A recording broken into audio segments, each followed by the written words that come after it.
Hi guys, and welcome back to Trev's Travels Cooking on a Narrowboat. Continuing with the theme of wintry sort of soups, today I'm going to bring to you one that I rather like and one that you don't see very often. Yes, today I'm going to make you butternut squash soup. This is a creamy version. We're obviously using double cream. You don't have to use double cream, but I think it really makes it a good hearty soup. Sorry about the calories just after Christmas. So, let's get on with it. We'll start off by showing you the ingredients.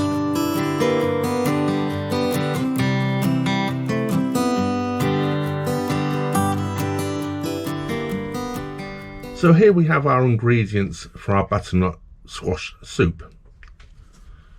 1 butternut squash, 300 ml of double cream. If you're in the US, use heavy whipping cream, and the heavier the better. 1 medium to large onion, 2 cloves of garlic, 1 teaspoonful of salt. Use sea salt, or this is actually pink Himalayan salt. I have a lot of this for some reason, and also it shows up on my plate. 1 teaspoonful of ground white pepper. I'm using white pepper again simply because it doesn't leave little black spots in the soup. And 1.5 teaspoonfuls of hot paprika. A lot of recipes will call for chili. I found hot paprika, it has a nice colour to it, and it just gives it the perfect flavour to me. My chili powder is rather hot, and it's sometimes difficult to judge exactly how much. I don't want it particularly spicy, but I wanted to add a little bit of a pungent sort of flavour to it. And the only other ingredient I will need is some olive oil for roasting the butternut squash. Well, I just started cutting up the butternut squash here. Just done one piece. I forgot to turn the camera on. So I'll just basically cut it up into big rings at the moment. And all I'm going to do is just take the skin off. Now, if I was just using this for roasting as a vegetable, I actually leave the skin on, I only wash it. I actually think the skin makes quite nice texture and sort of holds it all together quite nicely. So we're just going to cut these up into quarters, I think, at the moment for roasting, and put it into our roasting tin.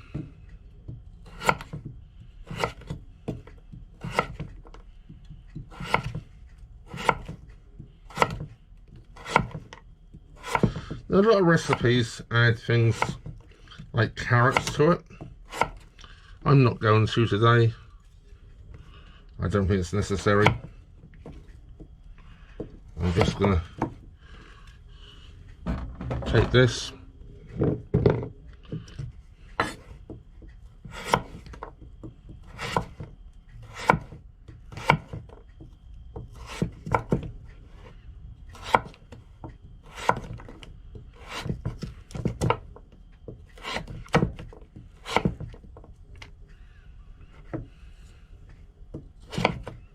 we obviously don't want the seeds, so I'm going to de-seed it. They are a bit slippery sometimes, like so.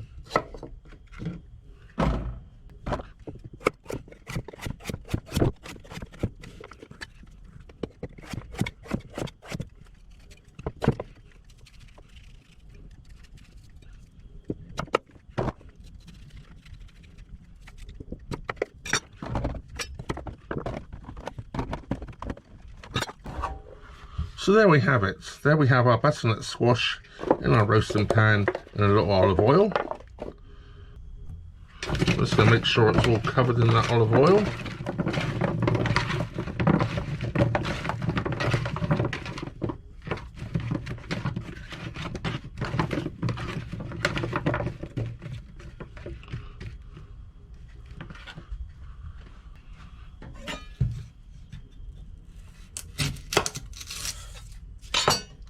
I'm also going to cook my onion in here, and I'm just going to put the onion in whole. I'm just going to let it stand upright. So I've left the skin on, but I've left it so it'll stand upright. I've taken the ends off. And I'm just going to dribble over the top of that a little olive oil as well.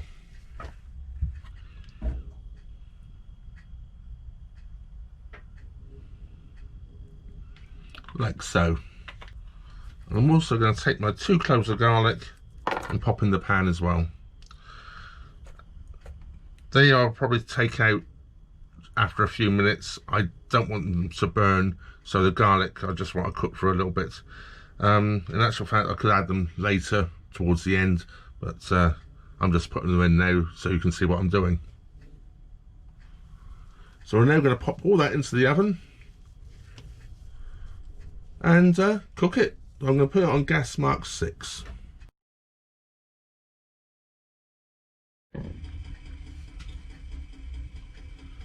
In a large bowl, mixing bowl, I've added 1 chicken oxo stock cube, which I've ground up, and I'll add 1 mug full of water.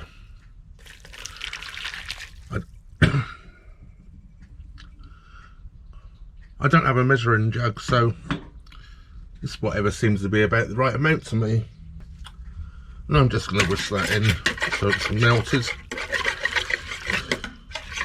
or dissolved I should say, in the hot water. This is just to add some liquid, really, a little flavouring and some liquid for blending down the butternut squash in.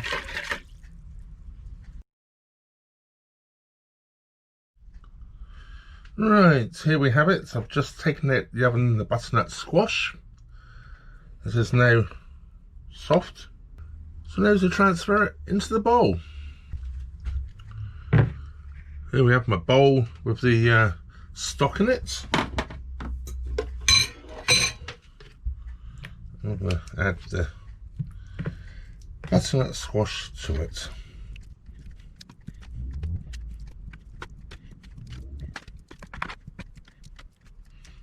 Like so. Just going to move this hot pan out the way.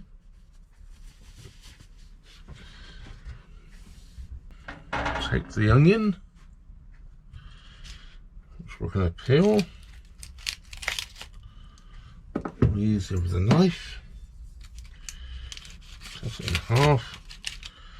We're just also going to take out the nice soft pieces and throw the skin away.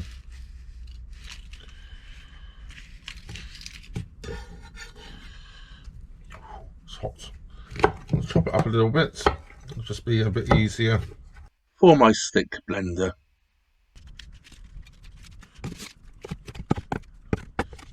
So that goes in as well.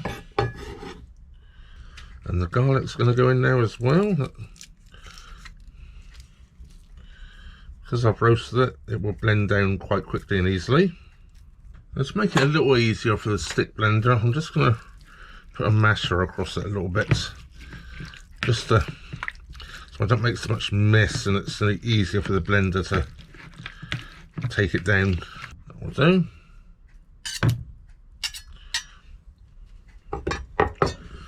Get rid of that one out the way, and we'll blend away.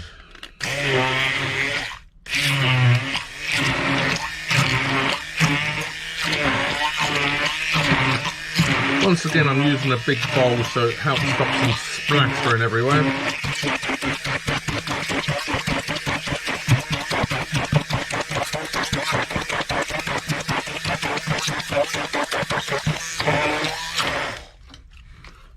And I've got it blended down to sort of pulp. I'm going to add the cream. I'm going to keep a little bit of the cream for later. So I'm putting in around about 250 ml.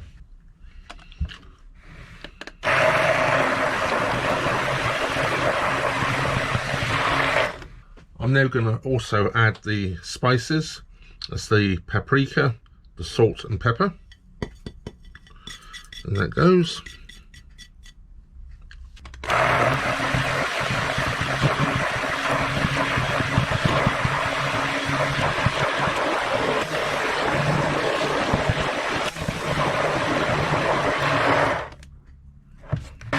If you have a blender or a liquidizer, it'll make this much smoother. I don't have one, so I have to use the stick blender.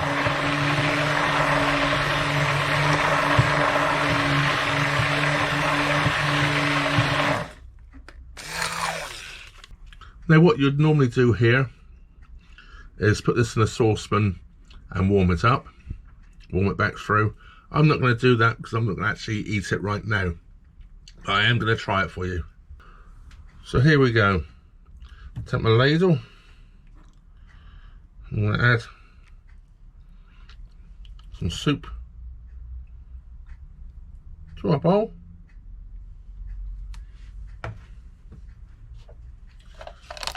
Finish it off. I'm going to add just a little swirl of cream. Make it look pretty. I'm also going to add just a little bit of that paprika across the top. So there we have it, my butternut squash soup with some hot paprika and cream. So we'll take 1 soup spoon, and we better try it, hadn't we?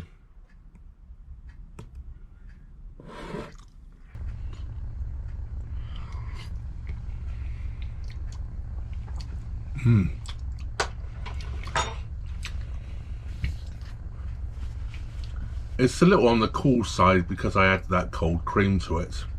Normally I would put it back on a pan on the stove and warm it back through again. But at this moment in time, I'm just tasting it. I'm not going to actually have a full bowl of it right now. I've had lunch already. It's the middle of the afternoon and I'm going to warm some up for my supper. It's very rich, creamy. You taste the pumpkin, the garlic and the onion. All the flavours come through, and that paprika just gives it that lovely little kick on the finish.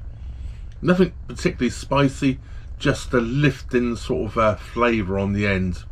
Really enjoyable, really easy soup to make, so I hope you go away and try and make this one. I know the last one, mulligatawny, was a bit of a handful. Not the easiest soup in the world to make, but that was also extremely tasty. I want to take this opportunity to thank you all for watching my channel last year.